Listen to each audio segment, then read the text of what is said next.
Well, now we have completed really, with the doctor's opinion and with Bill's story, which is really, we can see the first step in his life. We have completed the first step. We see the problem. Now that we have the problem, and this first thing we do is a diagnosis, then we come to the second step, or to the second goal. What is the solution to it? And we're going to begin into step 2 in chapter 2 here on page 17. And right here on this page, this first page, he's going to write a prescription. Anonymous know thousands of men and women who were once just as hopeless as Bill. Nearly all have recovered. They have solved the drink problem. We are average Americans. All sections of this country and many of its occupations are represented, as well as many political, economic, social, and religious backgrounds. Now he's describing the group or the fellowship of Alcoholics Anonymous. This is part of the solution. And he says that the fellowship is made up of people of many different occupations, many different political, economic, social, and religious backgrounds, different races. You know, Alcoholics Anonymous itself is a beautiful thing. It's probably the most mixed up group of people in the world. You know, usually people that, come together, they have something in common.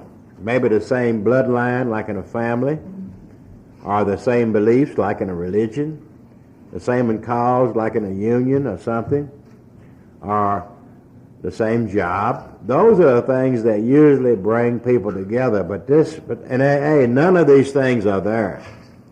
AA is a strange conglomeration of people. It says we are people who normally should not mix. And this is true. None of us should have ever known the other. Really. We should have never known each other in life. But there exists among us a fellowship and a friendliness and an understanding which is indescribably wonderful. And we should have never known each other. And that's the wonders of Alcoholics Anonymous. And he goes on to use a parable to explain. Bill loved to teach. We're going to be talking about this all day, how he likes to teach with parables. And a parable is to take what I want you to understand and parallel it with something you already understand. It's an easy way of getting your point over. He says, we'll light the passage on a great liner the moment after rescue from the shipwreck. When camaraderie, rejoice, and mockery pervade the vessel from the steerage to the captain's table. And we'd have to go back to that period of time. And this is the way to travel to Europe was on the great ocean liners. We didn't have airplanes in those days like we do today. And on the great ocean liners, there was a distinct separation of people. People were separated by their occupations. They were separated by their money. They were separated by their social background and religious background on these vessels. And when you were in the steerage section, this is the way to emigrate. This was the cheapest way to travel. Your money was wrong when you was in the steerage section. You had the wrong money, wrong religion, wrong social background, everything wrong. And you was down there in the bottom of the vessel. That's where the engine turned over. It was noisy, and you had a cheese sandwich. Once a day, they let you come up and get some air on the fantail, and the water would blow on you, and you went back down there. But as the accommodations got better, you'd come up deck to deck. When you got on the uppermost decks, where they had all the staterooms and all the finery, there was one huge dining room, beautiful dining room there that everybody ate. And they had one table, and this long table. Everybody at that table, or the captain would parade in, and he would sit at the end of the table, and the people would line up as they, by their money and prestige from around the table on this long table. And so all the best people at the vessel is the captain's table.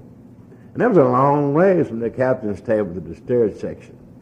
And doing that journey across the ocean, these two guys should have never met. The guy from the captain's table and the guy from the steerage section. But I always think about this parable the night the Titanic hit that iceberg. And the guy from the captain's table and the guy from the steerage section jumped over the rail. As soon as they hit that cold water, they had something in common. They had a common problem. And they came together to water that night. And I'm sure that guy from the captain's table never did take a financial statement from that guy that night, And he didn't worry about why he went to church and what him. That was not important, and that's the beauty of Alcoholics Anonymous. We don't need to know none of that about nobody. I mean, all we need to know, what binds us together is we have a same common problem. That's the only thing that we got in common, and that's the beauty of this fellowship. Now, we know there's a lot of power in the fellowship of Alcoholics Anonymous. The fellowship, this being with other people who have recovered, gives you hope and strength. Alcoholics Anonymous is a support group. There's a lot of strength in the group, just the fellowship alone. And he said, unlike the ship's passengers, our journey escape does not subside as we go our individual ways. We will always be alcoholics, so we will always have that bond. He said, the feeling of having shared the common peril is one element in the powerful cement that binds us. The fellowship of Alcoholics Anonymous and this bond that we have, that is just but one element in the powerful cement that binds us. But that in itself has never held us as we are now joined. I think we see one of the first great warnings of the book, maybe that a lot of the fellowship doesn't heed.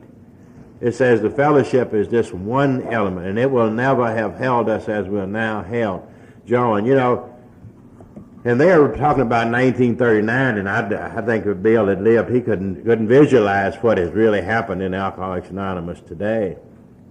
No, in 1939, they didn't have much fellowship. They couldn't go to 90 meetings in 90 days.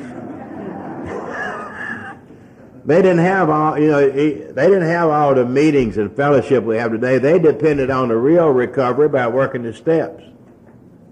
But the fellowship has, we got all these things now. People can go to the fellowship, and use that alone and never work the program. Just go to meetings and make everybody else sick. You know what I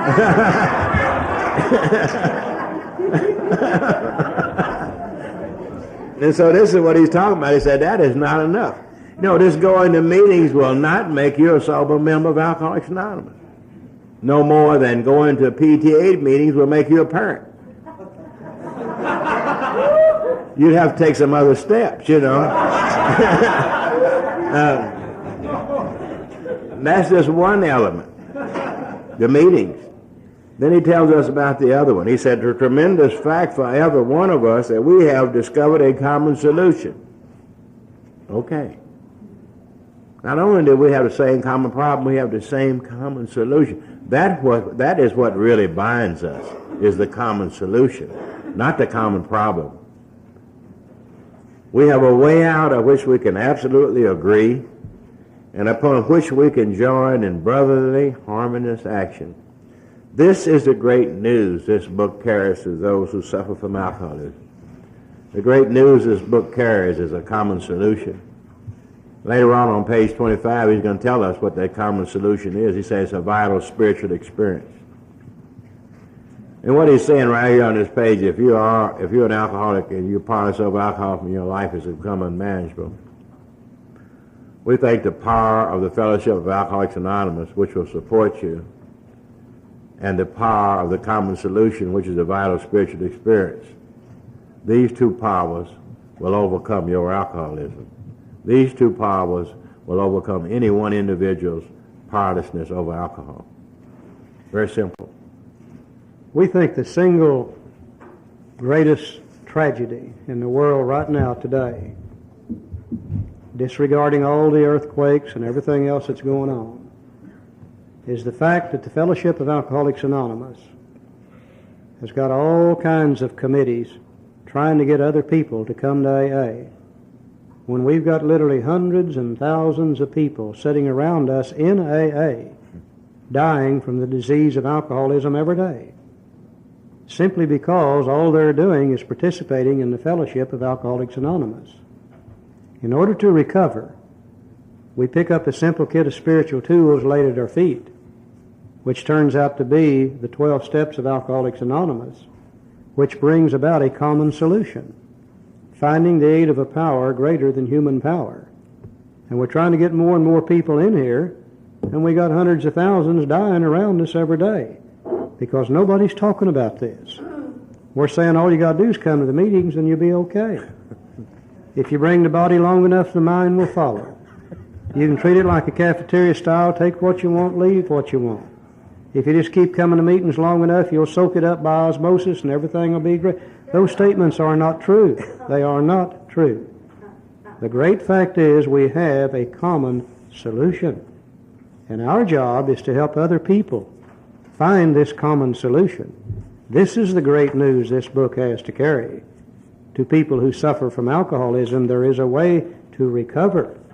And fellowship alone might keep us dry for a period of time, but it will not bring about recovery. That will come about through the program itself.